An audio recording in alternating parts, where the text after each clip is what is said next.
پیغمبر کے صحابہ کا بھی یہی انداز ہے. آئیے میں آپ کو سننے داروی سے حوالہ پیش کرتا ہوں کہ حضرت عبداللہ ابن سلام، حضرت عبداللہ ابن مسعود رضی اللہ تعالیٰ عنہ ایک مسجد کوفہ میں تشریف لائے. وہاں پر لوگ سو دفعہ سبحان اللہ، اللہ اکبر، الحمدللہ اونچی آواز کے ساتھ پڑھ رہے تھے. حضرت سیدنا عبداللہ ابن مسعود نے فرمایا قد جئتم ببدعۃ ظلمہ، یہ اندھیری بدعت ہے جو تم ایجاد کیے ہوئے.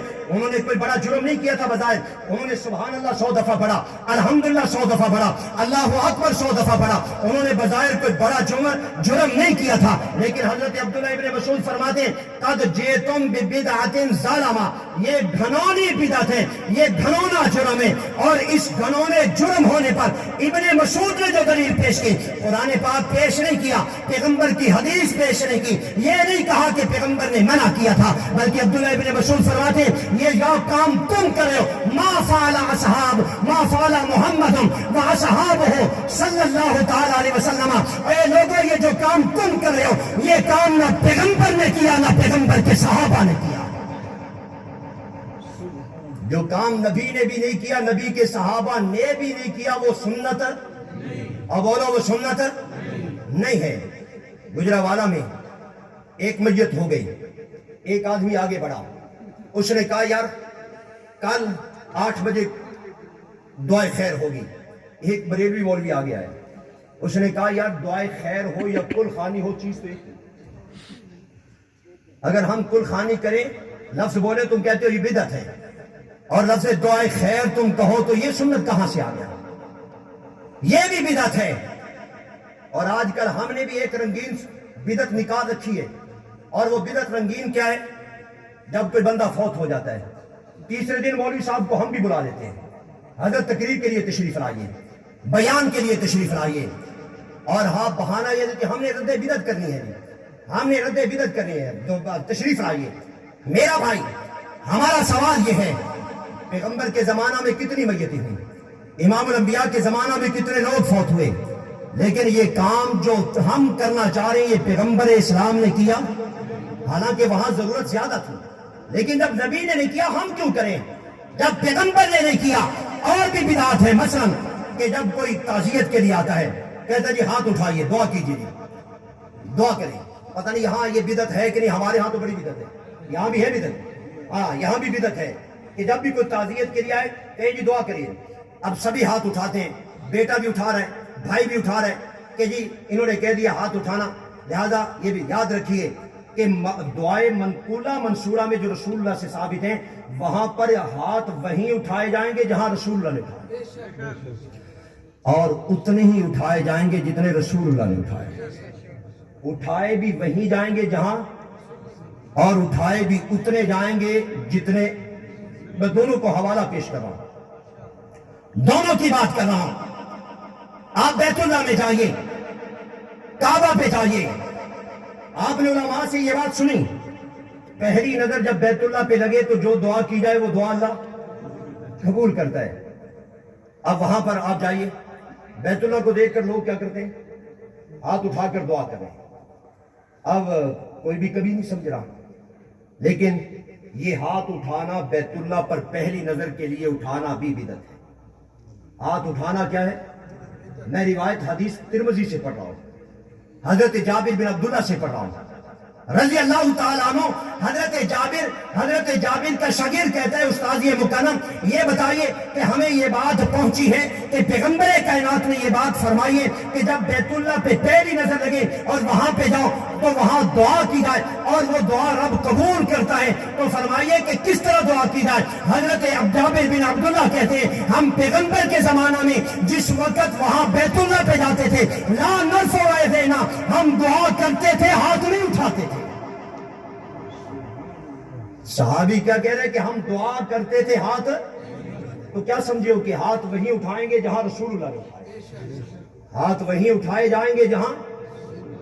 یہ الگ عبادت ہے ہاتھ اٹھانا. بعض لوگ جمعے کے خطبہ میں جب امام خطبہ دے رہے ہوتے ہیں نا، 2 خطبوں میں بیٹھتے ہیں، بعض لوگوں کی عادت ہے وہاں پر بھی ہاتھ اٹھا کر دعا کر رہے ہیں، یہ بھی بدعت ہے. یہ بھی پیغمبر سے ثابت نہیں ہے، اور یہ بھی رسول اللہ کے صحابہ سے ثابت نہیں ہے۔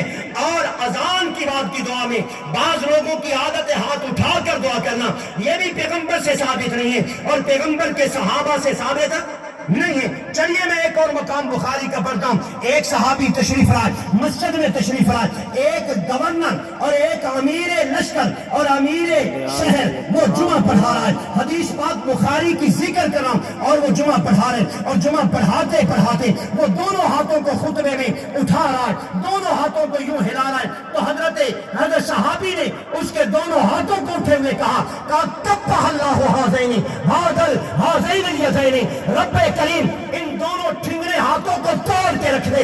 میں نے پیغمبر کے پیچھے جمعے پڑھے، میں نے پیغمبر کے پیچھے خطبے سنے، امام الانبیاء کے ساتھ میں نے نمازیں پڑھی۔ پیغمبر تو زیادہ سے زیادہ خطبے میں اگر ہاتھ اٹھاتے تھے صرف ایک شہادت کی انگلی اٹھاتے تھے، اور تو یہ دونوں ہاتھ کیوں اٹھا رہے؟ پیغمبر کا صحابی اس کو بھی برداشت نہیں کر پایا، اس کو بھی بدعت کہتا ہے۔ معلوم یہ ہوا ہاتھ وہی اٹھیں گے جہاں پیغمبر نے اٹھائے ہیں، جہاں نبی نے ہاتھ نہیں اٹھائے وہاں ہاتھ۔ یہ بات خوب سمجھ، ان چیزوں کو رد کیا جائے، تعزیت کے موقع پر ان چیزوں کا رد کیا جائے۔ میرا باپ اور آپ کا باپ، آپ کا بھائی بیٹا فوت ہوا تو سب نے دنیا میں جانا ہے، لیکن کم از کم اس موقع پر آپ سنت کی تلقین کریں۔ آئیے بخاری کی روایت پڑھنا، حضرت فاروق اعظم رضی اللہ تعالی عنہ شہادت کے رتبے پہ جا رہے ہیں، جب ان کو خنجر لگ چکا ہے، گھر میں ان کو لایا گیا، حضرت سیدنا فاروق اعظم رضی اللہ تعالی عنہ خاک و خون میں تڑپ رہے ہیں۔ ایک نوجوان آتا ہے، حضرت فاروق اعظم کی تعریف کرتا ہے، حضرت فاروق اعظم کی مدح کرتا ہے، فاروق اعظم کی تعریف کرتا ہے، اور تعریف کرتے ہوئے اٹھتا ہے، حضرت فاروق کا آج آخری دن ہے، دنیا سے جانا چاہتے ہیں، لیکن دیکھیں یہ ہے صحابی رسول، یہ عاشق رسول، یہ متبع رسول ہے، یہ محب رسول ہے، ان کو پتا ہے کہ سنت کس چیز کا نام ہے اور بدعت کس چیز کا نام ہے۔ حضرت فاروق اعظم نے دیکھا کہ حضرت کی نظریں پڑیں کہ اس کے پانچے اس کی ٹخنوں سے نیچے ہوئے تھے، تو حضرت فاروق اعظم آخری سانسوں میں پڑے ہوئے، فرمایا اس نوجوان کو بلایا جائے، اس نوجوان کو قریب کیا جائے۔ حضرت فاروق اعظم نے فرمایا اے رفا صاف آتا، اے نوجوان اپنے کپڑے کو اٹھا لے، یہی نبی کی سنت ہے، اس میں تیرا کپڑا بھی پاک ہو جائے گا، تیرا رب بھی راضی ہو جائے گا۔ اگر موت آئیے تو یہی تو موقع ہے لوگوں کو اچھی صحیح بات بیان کرنے کا، اصلی بات ذکر کرنے کا۔ میں نے دو جملے بولے، ہاتھ وہاں اٹھائے جائیں گے جہاں کس نے اٹھائے، اور ہاتھ اتنے اٹھائے جائیں گے جتنے۔ عام حالات میں رسول اللہ کے ہاتھ کندھوں سے اوپر نہیں جاتے تھے، جب نبی کریم علیہ السلام دعا کرتے تھے نا تو آپ کے ہاتھ کندھے اور کندھوں کے نیچے یا کندھوں کے برابر، کندھوں سے اوپر، کندھوں سے اوپر آپ نے دعائے استسقاء میں ہاتھ اٹھائے۔ بخاری میں موجود ہے کہ بارش طلبی کے لیے آپ نے ہاتھ اٹھائے کہ آپ کی یہ بغل مبارکہ کی سفیدی تک نہ جائے۔ آپ کے سامنے میں مسند احمد کی روایت پڑھ رہا ہوں، حضرت فاروق عبداللہ ابن عمر فاروق اعظم کے بیٹے ہیں رضی اللہ تعالی عنہما، ان کے پاس ایک شخص آیا اور وہ ہاتھ اٹھا کر دعا کرنے لگا، اور اس کے ہاتھ کندھوں سے اوپر چلے گئے۔ ابن عمر نے کہا ہذہ بدعۃ، ہذہ تیرا یہ ہاتھ اٹھانے کا سٹائل اور انداز کیا ہے یار، صحابی تو اس کو بھی برداشت نہیں کرتا۔ فرمایا ہذہ بدعۃ، یہ نیلی بدعت ہے۔ اور پھر کیا آگے کہا، فرمایا کہ میں نے پیغمبر کو دعائیں کرتے ہوئے پایا تو رسول اللہ کے ہاتھ تو کندھے سے نیچے رہتے تھے، تو نے اپنے ہاتھ کندھوں سے اوپر کر دیے۔ صحابی نے کہا یہ کیا ہے، سبحان اللہ۔ توجہ سے سنیے، ترمذی کی حدیث پڑھ رہا ہوں، حضرت مجاہد رضی رحمۃ اللہ تعالی علیہ، حضرت عبداللہ ابن عمر کے شاگرد ہیں۔ حضرت عبداللہ ابن عمر نا آخری عمر میں نابینا ہو گئے تھے، یہ استاد شاگرد دونوں جا رہے ہیں، ظہر کی عصر کی نماز کا وقت ہے، ایک مسجد سامنے آئی اور حضرت عبداللہ ابن عمر نے حضرت امام مجاہد نے کہا کہ استاد یہ مسجد ہے سامنے، نماز کا وقت ہے، فرمایا چلو یار یہی نماز پڑھ لیتے ہیں۔ اب یہ دونوں استاد شاگرد وہاں چلے گئے، اب نماز کا وقت قریب آ رہا ہے، ایک شخص آگے بڑھا، ایک تو نا اذان کے بعد تکبیر ہوتی ہے، اور تکبیر اور اذان کے درمیان میں ایک آدمی آگے بڑھ کر کہتا ہے الصلاۃ جامعۃ، مثلا ایک کچھ لوگ باہر صحن میں بیٹھے تھے، ان سے کہنے لگا یار نماز کھڑی ہو رہی ہے، آ جاؤ اندر آ جاؤ. اس نے یہ جملہ پڑھا الصلاۃ جامعۃ، الصلاۃ جامعۃ، نماز کھڑی ہے. ابن عمر فرمانے لگے کہ اے مجاہد یہ جملہ کیا کہہ رہا ہے؟ یہ تیسری چیز کا ذکر کرنا چاہ رہا ہے. یہ اذان اور تکبیر کے درمیان ایک تیسرا امر بیان کر رہا ہے. الصلاۃ جامعۃ کا یہ جملہ بول رہا ہے. اے مجاہد یہ تو نری بدعت ہے، یہ لفظ ترمذی میں یہ تو نری بدعت ہے. حضرت امام ابن عمر نے کہا اے مجاہد جلدی سے کر، اس مسجد سے نکل جا، میں اس مسجد میں نماز نہیں پڑھنا چاہتا. یہ مسجد اہل و سنت کی نہیں ہے، اہل بدعت کی ہے. اس قدر ابن عمر نے نفرت کا اظہار کیا. اسلام کی غیرت یہ ہے کہ آپ بدعتیوں کے ساتھ اتنی ہی نفرت کا اظہار کریں، ان کو بتائیں کہ یہ بدعت ہے، یہ اسلام کے صریح خلاف ہے، اس کا اسلام میں کوئی ثبوت نہیں ہے، اسلام میں کوئی جائز نہیں ہے. ان کو واضح طور پر یہ بات بتائیں، ان کو ذکر کریں. نبی کریم علیہ السلام کی بخاری کی حدیث ہے، حضور علیہ السلام نے فرمایا جو دو جگہ پہ شریک ہوگا اس کو 2 قراتوں کا ثواب ملے گا. کتنی قراتوں کا؟ 2 قراتوں کا ثواب ہے. اور ایک قرات احد پہاڑ کی مانند ہے ثواب کے اعتبار سے. ایک قرات دنیا کی ہے، وہ تو ایک معمولی سی ہوتا ہے وزن، اور ایک قرات آخرت کی ہے. آخرت کی جو قرات ہے وہ احد پہاڑ کے برابر رکھتی ہے. آپ نے فرمایا جو 2 مقام پہ شامل ہوگا، 2 دعاؤں میں 2 جگہوں پہ شامل ہوگا، اس کو کتنی قراتوں کا ثواب ملے گا؟ 2 قرات. ایک جنازہ اور ایک قبر، ایک جنازہ اور ایک، یہ بخاری کی روایت ہے. اور قرآن پاک میں بھی 2 ہی مقام ہے. لا تصلی، میرا نبی جنازہ نہیں پڑھنا منافق کا. لا تقم علی قبری، اور ان کی قبر پہ بھی نہیں جانا. اب اگلی بات ہے، اگر اس سے زائد کا بھی مقام ہے، ہر 40 قدموں پر دعا کرنے کا بھی مقام ہے، ہر جگہ پر دعا کرنے کا بھی مقام ہے، اور نماز جنازہ کے بعد ہاتھ اٹھا کر دعا کرنے کے بھی اگر ثبوت ہے تو کہیں بخاری میں موجود ہوگا، مسلم میں موجود ہوگا، اور ترمذی نسائی ابن ماجہ میں موجود ہوگا، اور ذخیرہ کتب حدیث میں کہاں بھی موجود نہیں ہے. 2 ہی مقام کا تذکرہ ہے. اس وجہ سے ہم کہتے ہیں جگہ سنت 2 ہی ہے، اس سے زیادہ سنت نہیں ہے، بدعت ہے. ہم اس کو سنت نہیں کہیں گے، کیا کہیں گے؟ بولو شاباش، بدعت کہیں گے. اور جنت میں تبھی جاؤ گے زبان پہ کلمہ طیبہ رکھو گے، ماتھے پہ نبی کی سنت رکھو گے، ورنہ جنت میں داخل نہیں ہو سکو گے. میں مسلم کی حدیث پڑھ رہا ہوں، حدیث بڑی معروف ہے کہ نبی پاک صلی اللہ تعالیٰ علیہ وسلم مدینہ طیبہ میں ایک محفل میں بیٹھے ہوئے تھے، اچانک اٹھ کر چلے گئے. ابو ہریرہ رضی اللہ تعالیٰ عنہ راوی ہیں، فرماتے ہیں ہمیں فکر لاحق ہوا، ہم پریشان ہو گئے، حضور کہاں چلے گئے؟ اور یہودی منافق تو حضرت کی جان لینا چاہتے ہیں. ہم بھی حضرت کو تلاش کرنے کے لیے اٹھے. فرمایا کہ میں بھی مدینہ طیبہ سے ایک باہر سڑک سے ہوتا ہوا دور چلا گیا، کیونکہ مجھے بھی پتا تھا حضور علیہ السلام فلانے باغ میں کبھی کبھار تشریف لاتے ہیں. میں جب وہاں پہنچا اور وہاں باغ میں جانے کے لیے کوئی راستہ معقول نہیں تھا، اور میں ایک کھار سے گزرتا ہوا جب باغ کے اندر پہنچا تو سامنے رسول انور صلی اللہ تعالیٰ علیہ وسلم تشریف فرمائے، اور آپ علیہ السلام نے میرے تعجب کو دیکھا، میری حیرانگی کو دیکھا، میری حیرت کو دیکھا. آپ نے فرمایا کہ ابو ہریرہ پریشان کیوں ہو؟ یا رسول اللہ میں تنہا پریشان نہیں ہوں بلکہ سارے صحابہ پریشان ہیں، سارے صحابہ آپ کو تلاش کر رہے ہیں. آپ علیہ السلام نے فرمایا ابی ہریرہ باہر چلے جاؤ، اور یہ میری نالین مبارک ہیں، یہ میری جوتیاں مبارکہ لے جاؤ اور اس کو لے جاؤ، اس باغ سے باہر نکل جاؤ. فرمایا کہ ابو ہریرہ جب پہلا بندہ آپ کو پیش آپ کے سامنے آئے اور آپ کی ملاقات جس کے سامنے بھی ہو، جس کے ساتھ بھی ہو، یعنی باغ سے باہر نکلتے ہوئے جس پہلے بندے سے آپ کی سلام ہو، اس کو میں محمد کی طرف سے جنت کی بشارت دے دینا. جب ابو ہریرہ باہر نکلے تو سب سے پہلے کس سے ملاقات ہوئی؟ حضرت فاروق اعظم سے.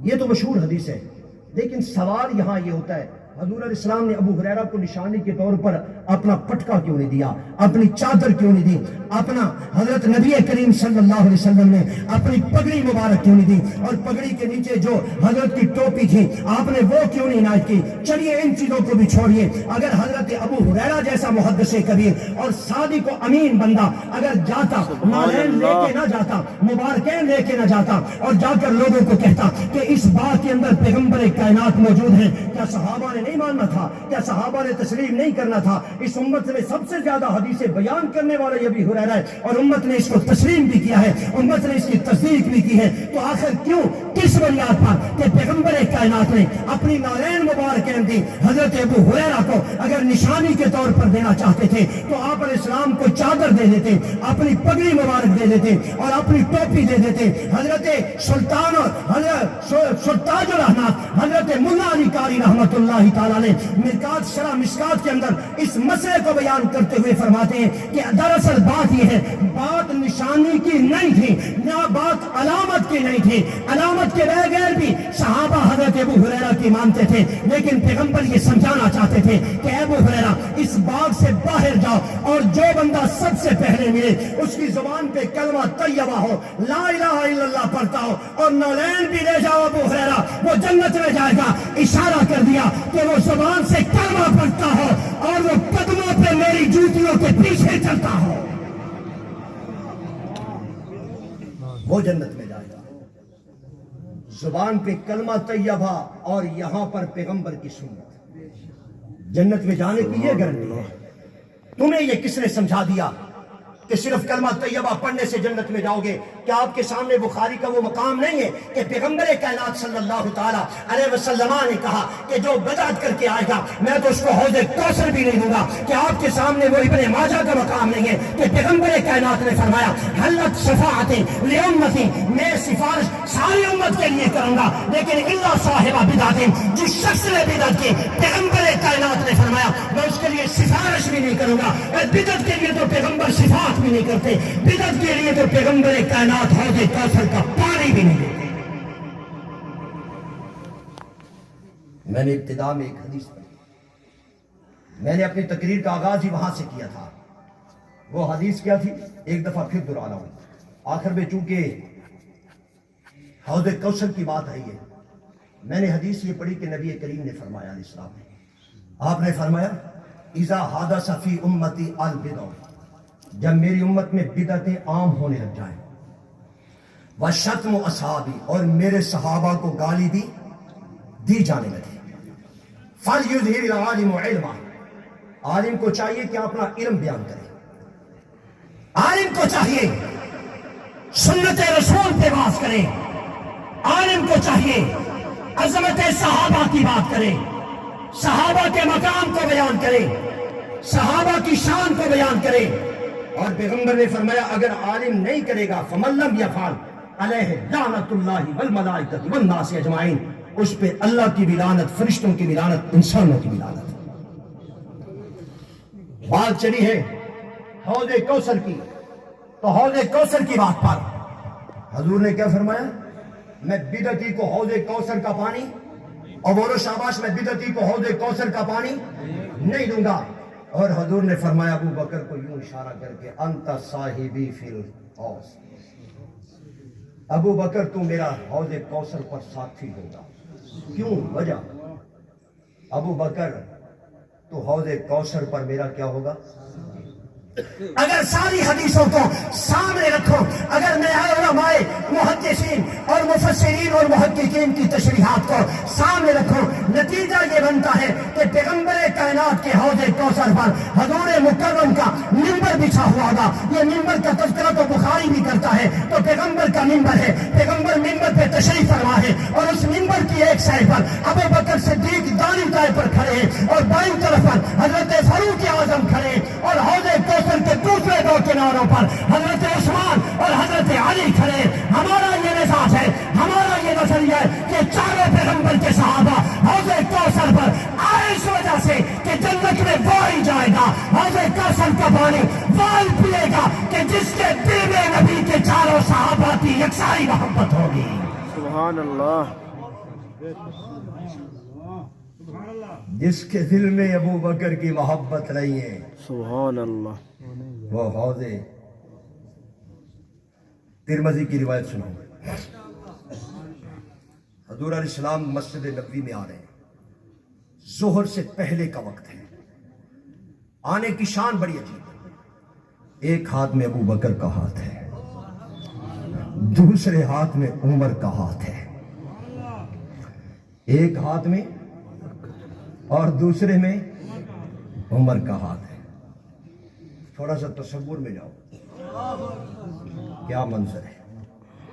یوں آ رہے ہیں, صحابہ یوں کھڑے ہیں, حضور کی نظر یوں لگی.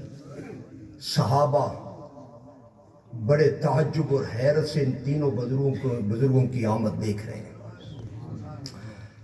پیغمبر وہ ہیں جن کی شریعت پر اور آخرت پر نظر ہوتی ہے. صحابہ نے جب یہ منظر دیکھا, اب ترمذی کی روایت آگے بیان کرتا ہوں. آقا دو عالم نے کہا, اے میرے صحابہ, تم تعجب کس بات کا کرتے ہو؟ ایک ہاتھ میں ابو بکر کا ہاتھ ہے, ایک ہاتھ میں عمر کا ہاتھ ہے. حتی مباشا یوم القیامہ, دنیا میں تم نے مجھے اس شان کے ساتھ دیکھا, ادھر ابو بکر ادھر عمر. جب میں جنت میں جاؤں گا اسی شان کے ساتھ جاؤں گا. بائیں ہاتھ میں ابو بکر کا ہاتھ ہوگا, دائیں ہاتھ اور بائیں ہاتھ میں عمر کا ہاتھ ہوگا. انہی دو یاروں کے ساتھ مل کر جنت میں جاؤں گا.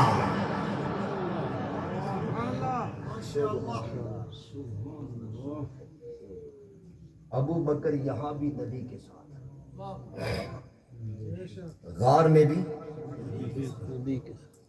مزار میں بھی, حوض کوثر پر بھی, جنت میں بھی,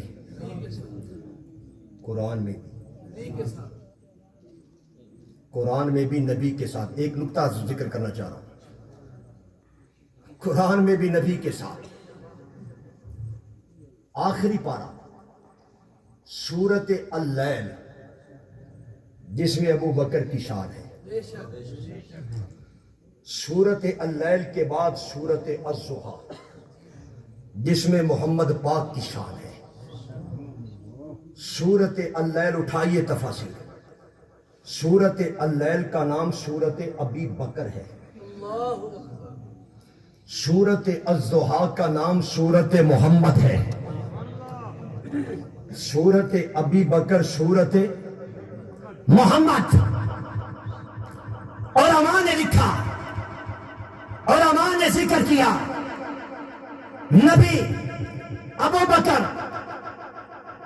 دنیا میں بھی اکٹھے, غار میں بھی اکٹھے, مزار میں بھی اکٹھے, حوض کوثر پر بھی اکٹھے, جنت میں بھی اکٹھے.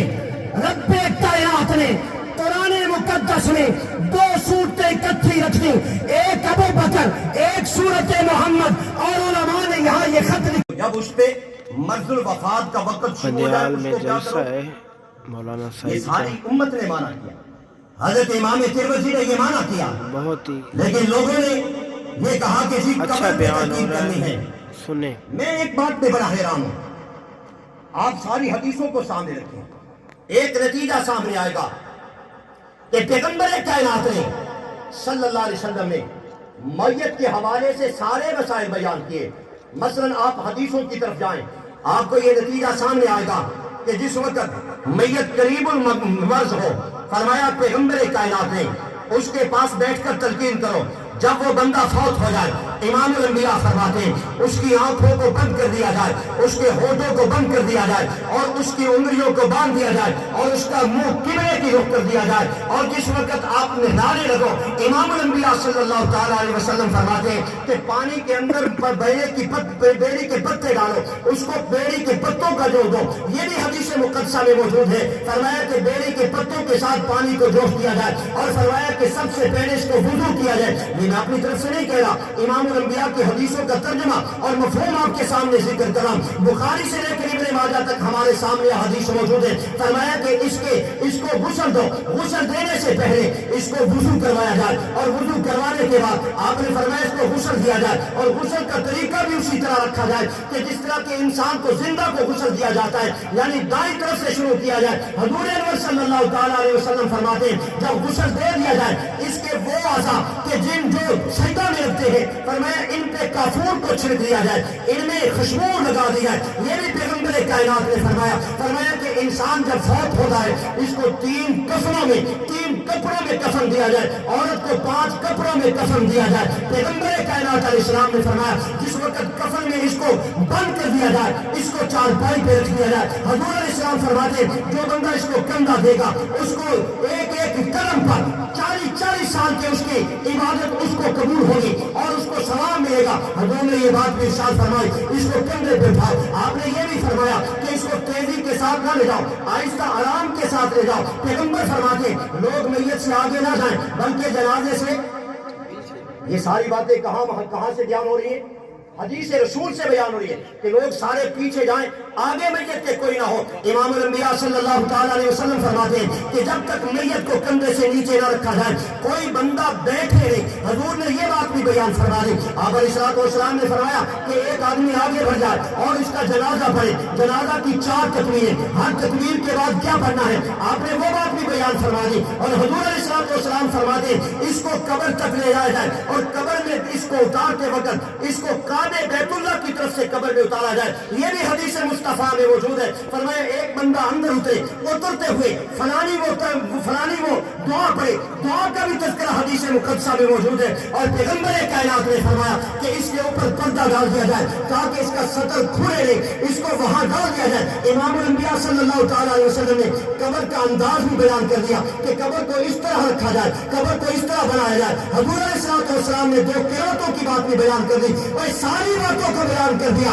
لیکن بات یہ ہے کہ اس میت کے حوالے سے امام الانبیاء علیہ السلام نے قبر کے اوپر کھڑے ہو کر اذان کا تذکرہ نہیں بیان کیا کہ قبر پہ اذان دی جائے۔ امام الانبیاء نے یہ بات نہیں بیان فرمائی کہ جس وقت جنازے کی تکبیر چوتھی کہہ دی جائے وہیں ہاتھ کھڑے کر کے اسی وقت دعا کر دی جائے۔ حضور علیہ السلام نے یہ بات نہیں بیان فرمائی، اور آپ نے یہ بھی بات نہیں بیان فرمائی کہ میت کے 30ویں دن کل خوانی کی جائے۔ حضور یہ بھی بات نہیں بیان کرتے 10ویں دن کل خوانی کی جائے۔ پیغمبر یہ بھی بات نہیں بیان کرتے اور 40ویں دن کل خوانی کی جائے۔ حضور علیہ السلام یہ بھی بات نہیں بیان کرتے۔ میرا عزیز کہنا یہ چاہتا ہوں کہ پیغمبر کائنات نے اپنے کندھے پر اپنی 3